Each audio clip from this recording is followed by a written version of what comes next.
Have you ever looked around and felt like everyone else got the manual for life except for you? Well, lately, that's how I've been feeling. I'm 27, and sometimes I catch myself looking at people my age who already have degrees, careers, houses, or even families, and I can't help but wonder if I'm behind. After high school, I actually got the opportunity to go to university. I enrolled to study sports management, but I dropped out. For a long time, I used to feel guilty about that decision. But when I think about it, I wasn't lazy. I wasn't incapable. I just wasn't ready. At 18, everyone kept asking me what I wanted to do with my life. And the truth is, I had absolutely no idea. I was choosing a career before I even knew who I was.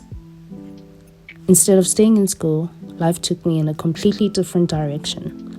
I became self-employed, I built a business, I met incredible people, learned how to work for myself, made mistakes, and grew in ways that no classroom could have taught me.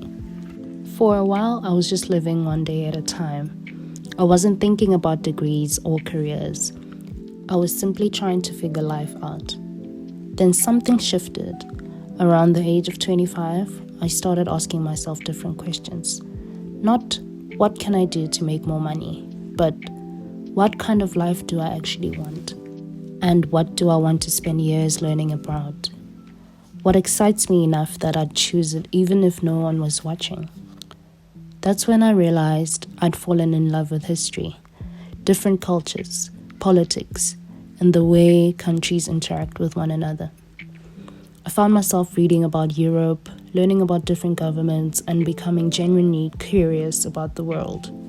And for the first time, going back to university wasn't about proving something to anyone else. It was because I finally found something that made sense to me.